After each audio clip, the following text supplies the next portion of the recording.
হয়েছে কি? হ্যাঁ, একদিন হয়েছে, যেদিন শেষ পর্যায়ে মহাভারতের সেদিন, অর্থাৎ পাশা খেলার যেদিন লাস্ট পর্বে, সেদিন ভগবান শকুনির বন্দি হয়েছিল। কারণ শকুনির বাবার পাঞ্জারার হাত দিয়ে পুঁতি বানানো হয়েছিল, কৃষ্ণ সেই পুঁতি বদল করে দিয়েছিল চালে, যাতে এবার পাণ্ডবরা যেত। ভগবান নিজের হাতে সেই পুঁতি গুঁড়ো করে দিয়েছিলেন।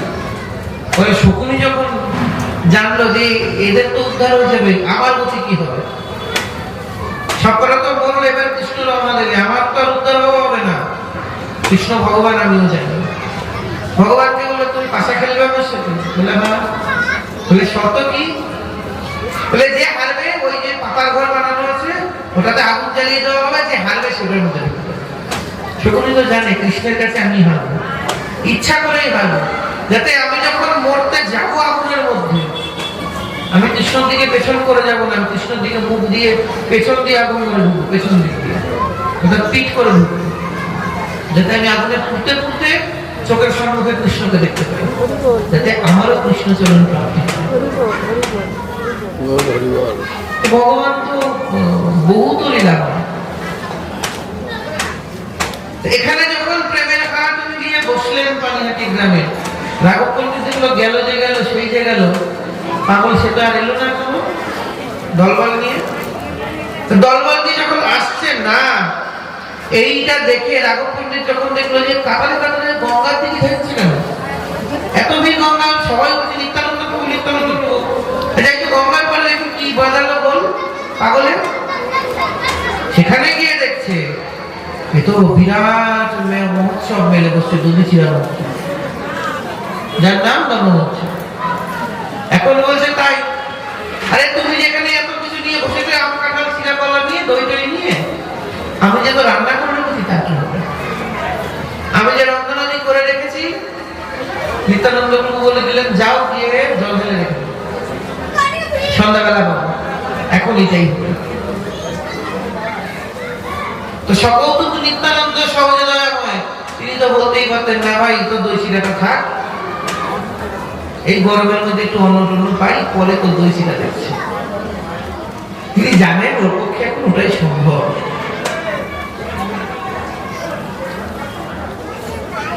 গৌর লীলা, এই যে গৌরের যে কৃপা হবে কখন, যখন নিত্যানন্দ কোনো ছাড় দেবেন তখন, রাগ পর্যন্ত, তাই না? নিতাই এলেন কোথায়? নিতাই এলেন একচক্রা গ্রামে। এই জানুয়ারি মাসের শেষের দিকে 31 তারিখ নিত্যানন্দ ত্রয়োদশী, অর্থাৎ নিত্যানন্দ প্রভুর আবির্ভাব তিথি। প্রত্যেক বৈষ্ণব ভক্তের কাছে বিশেষ অনুরোধ, ব্রত উৎসব গুলো, জন্মব্রত গুলো পালন করবে। নিত্যানন্দ ত্রয়োদশী যেদিন ব্রত আসবে, কারণ তার আগের দিনই একাদশী যাবে। 29 তারিখ একাদশী যাবে, ভৈনী একাদশী, 30 তারিখ পালন হবে, 31 তারিখ নিত্যানন্দ ত্রয়োদশী। সকাল থেকে উপবাস, উপবাস মানে জল, যদি সম্ভব হয় জল গ্রহণ করবেন না, সম্ভবের উপর। সকাল 10টার মধ্যে নিত্যানন্দ প্রভুর জন্মাভিষেক পূজা অর্চন করে, যদি আপনার মনে হয় আপনি 24 ঘন্টার ব্রত রাখবেন, ব্রত রাখতে পারেন। যদি আপনার সামর্থ্য না হয়, শরীর না দেয়, কারণ একদিন আগে একাদশী যাবে, সেই ক্ষেত্রে আপনি পূজা অন্তে প্রসাদ অর্থাৎ চরণামৃত গ্রহণ করে, প্রসাদ গ্রহণ করে ব্রত উপোস ভাঙবেন।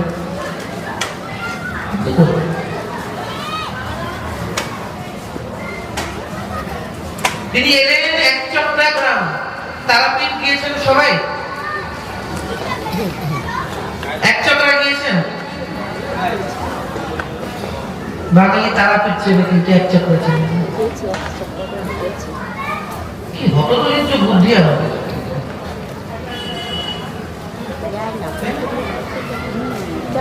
জয়মা জয়মা করতে করতে গেলাম, তারাপীঠ শ্মশান মশান ঘুরে ঘুরে একাকার করে এলাম, সব করে। কিন্তু আরেকটু গেলে আর কিলো 5-6 মিটার, আর 5 থেকে 6 কিলোমিটার দূরে এক চক্রার নাম। তাহলে সেখানে কি হবে? সেই এক চক্রার গ্রামে গেলে কাকে পাবো? হারাই পণ্ডিত।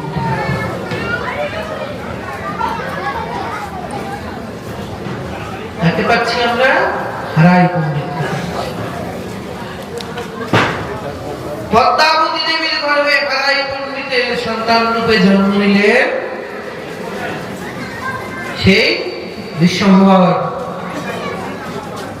শঙ্কর্ষণী শক্তি নিত্যানন্দ। এই লোক থেকে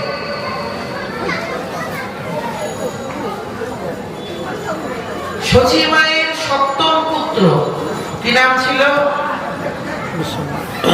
মহাপ্রভু আগে জানেন? বিশ্বরূপ। বিশ্বরূপ সন্ন্যাস নিয়ে বেরিয়ে গেলেন, কারণ বিশ্বরূপ জানতেন এই যে কলির পরিস্থিতি, আমার ভাই একা পারবে না এই পরিস্থিতির সাথে লড়ে হরিনাম প্রচার করতে, আমায় আগে গিয়ে ব্যবস্থা করতে হবে। তাই আমি আগে থেকে যাই, গিয়ে সিস্টেমটা। তাই তিনি গেলেন, তিনি সন্ন্যাস নিয়ে বেরিয়ে গেলেন। গেলেন কোথায়? জন্মেছিলেন কে? নিত্যানন্দ প্রভু যখন জন্মেছিলেন তার নাম ছিল কুবের।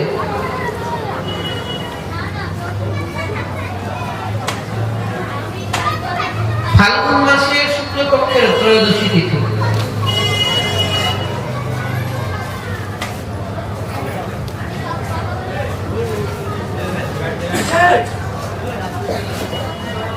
সেই শুক্ল ত্রয়োদশী তিথিতে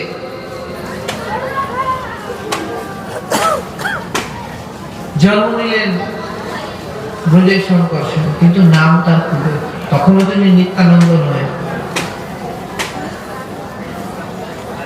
যখন বয়স হলো, ধীরে ধীরে বাড়ছে, বাল্য খেলা করছে, সব বাচ্চাদের সঙ্গে যখন সে খেলা করছে, তার একটাই খেলা, হরিনামের খেলা। রামলীলা যখন খেলছে, বলে ভাই তোরা যে যা কর, কে রাম সাজবি, কে রাবণ সাজবি, কে হনুমান সাজবি, আমার কোনো বলে কুবের তাহলে তুই কি সাজবি? বলে আমি লক্ষণ সাজবো। বলে কেন? বলে রাজা সাজা, বড় সাজা।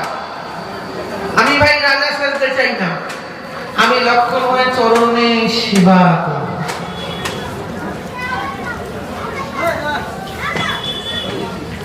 আমি লক্ষণ হয়ে সেবা করতে চাই,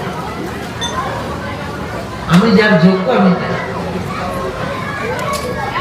আমি সেবক, আমি সেব্য নই, আমার কাজ সেবা করা।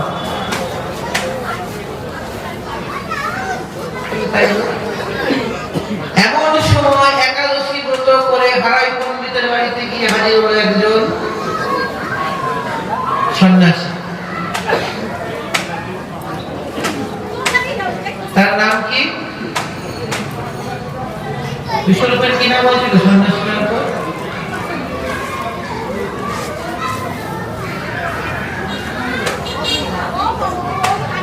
যিনি এলেন লক্ষ্মীকান্ত।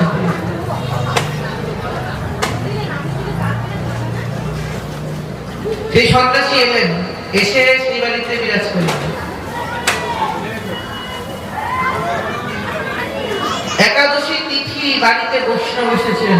হারাই পণ্ডিতের মনে বললাম, ঠাকুর এলেন যদি কৃপা করে আজকে একাদশীটা ব্রতটা এখানে কাটান, হরিনাম হরিকথা করুন, আমাদের হরিনাম হরিকথা শ্রবণ। আচ্ছা, সারা রাত হরিনাম ব্যতীত হলো একাদশীর দিন। বলে ঠাকুর পরের দিন পালনটা করে যান। বলে পালন তো অবশ্যই করবে। Nandotis Official at page.youtube.com